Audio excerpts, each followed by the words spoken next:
Everybody talks about their favorite Batman stories, the greatest Batman stories of all, and it's always the same ones. Dark Knight Returns, Batman Year One, Arkham Asylum, The Long Halloween, and The Killing Joke.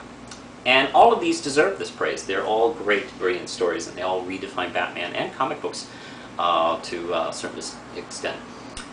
The thing is, there are hundreds, maybe even thousands of great Batman stories that people just don't talk about. So every once in a while I like to dig through my collection and bring them to light. This is Batman Favorites 3, and I do promise you, for those of you who like Bruce Wayne, this list is 100% dickless. Now, this is issue Detective Comics 590 from 1988. And you know how Frank Miller's been talking about forever about doing his Batman versus Al-Qaeda story? That, I don't know what's taking so long with that. But guess what? John Wagner, Alan Grant, and Norm Breyfogle did this back in '88, putting Batman against Muslim terrorists. And first off, check out the cover to this. Norm Breyfogle is one of my favorite comic book artists, period, especially Batman.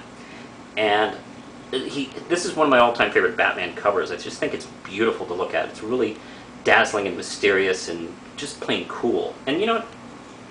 I don't know what Norm Breyfogle's doing now. I wish DC would hire him back. Just have him do covers. I mean, God, just put this guy on covers for your Batman books, or one of the books anyway. It's called American Batman in London, and a couple of terrorists tear through a vets club, and Batman tracks them to the bigger group, which are planning something bigger. They're going to attack Parliament on Guy Fawkes Night. Ha ha ha! Whoever thought of doing that in a comic book? These guys are, by the way, very big fans of V for Vendetta. They also created the character of Anarchy, who is a little bit of a V knockoff. But you know what? This is a little more subtle the way it's done. And he tracks their leader, and while he's kicking his ass, gets told that, America hasn't exactly been the biggest friend to the Middle East, and does kind of give him pause for thought. But what's wrong is wrong, and, blowing up Parliament full of people is wrong, so he goes and defeats them all. Terrific, action-packed little story. And you know what? I know Alex Ross gets a lot of credit for being the one to really design, all the scars on Batman's back. But you know what? Norm Breyfogle did it first. This is Detective Comics 590, and it is terrific. I love it. And that same team, minus John Wagner, went eventually over to the Batman book. And this is 465 with Robin. And I thought to talk about Red Robin, and I'm not really into the series. I had been thinking about this issue a lot. This is called Debut, and it's about Tim Drake's first night on his own as Robin, all the way back here in 1991. Let's see, Batman leaves him alone and gives him a chance to prove himself and feel out the town as a solo act. And he runs into a whole bunch of different situations, including a celebrity stalker who's out to kill her favorite actor. Also, it's actually a pretty optimistic issue. I think it set the tone for the Batman family for the next 10 years, throughout the rest of the 90s and the early 2000s. Let's see, Jim Gordon and Sarah Essen get back together, and look at that spread. Robin jumping across the town.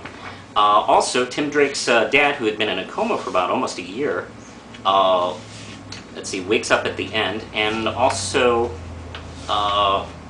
Jim and Sarah decide to get married. And for some stupid reason, I feel like telling you, he tells to Batman. Yeah, I love this issue. It's a lot of fun, and it's issue 465 of Batman. And meanwhile, Batman Legends of the Dark Knight was a great source of Batman stories. This is issues 42 and 43 of a story called Hot House, a Poison Ivy story. And it's written by John Francis Moore and drawn by P. Craig Russell. Yeah, Mr. Stardust, P. Craig Russell. It is a it's supposed to be an early Poison Ivy story. I think it's her second time back into Batman's life after her first appearance. And she has tried to get work again after her arrest. She's trying to rebuild. But the guy she's been working with and having an affair with killed himself out of some drunken, drugged out, stoned out stupor. So it starts a new mystery as to what's going on. But, you know, of course, Poison Ivy's doing something, isn't she? The art is beautiful. There's not one lost opportunity on art. All the characters, all the background characters in some pages are just really interesting to look at. P. Craig Russell does not know how to draw a boring thing in his life. And meanwhile, of course, during the story, Batman seems to be closing in on these other characters, but he's also he's wondering, am I just really attracted to Poison Ivy, or has she done something to me?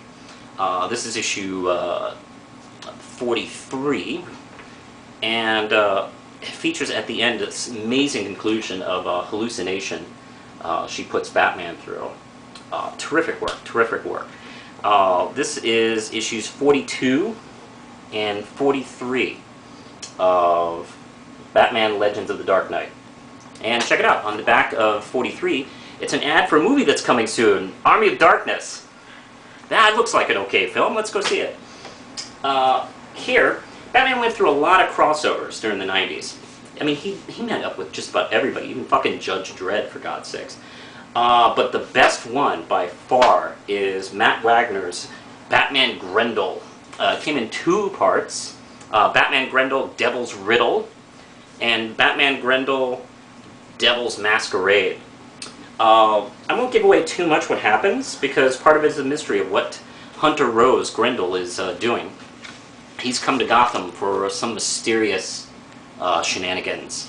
And what's interesting about this story is a lot of it is seen through the eyes of 2 women who end up in Bruce Wayne and Hunter Rose's life. And that's actually not done too often in these big super duper crossovers. Also, Hunter Rose leads everybody off the trail by masquerading as the Riddler. Not in costume, but he purposely makes his crimes Riddler-like to confuse everybody. God, what a terrific story. This is an incredible fight. It's not a team-up or anything like that. They don't realize, oh, you're okay, ha ha ha. No, Hunter Rose is a prick. And Batman is just doing his best. Each man wins and loses, let's just say. And there's a great confrontation at the end. Let me see if I can find that page before time runs out. And I should mark these things. I think it would make better TV. Here we go. Look at all that fucking detail. I mean, this is beautiful work. Matt Wagner is as good an artist as he is a writer, maybe better, actually. And lastly, there's tons of stuff from the Batman Adventures comic books that were part of the Batman animated series Bruce Timm lineup that were just amazing. This is Annual 2, and it is a tribute to Jack Kirby, who had died not too long before. This is 1995. Ra's al Ghul wants to resurrect a demon to help him take over the world, and the only one who can stop him is Etrigan. And you know, at Bruce Wayne's request, decides to help him. They've actually had encounters before. Look at this. Bruce Timm, let's see. Oh, this is written by Paul Dini, drawn by Mark Amy and Bruce Timm himself. I think he did the layouts, and it is beautiful. And there's just some stunning crap in this. Very, very Kirby-esque, including this awesome page. Just takes my breath away. I love it. Anyway, that's Batman Favorites. Oh, this is Batman Adventures Annual number 2. All these are just wonderful stories. They're worth your time, and they're not that expensive either. You can find them pretty cheaply. Anyway, that's it, and push the button, Lindsay.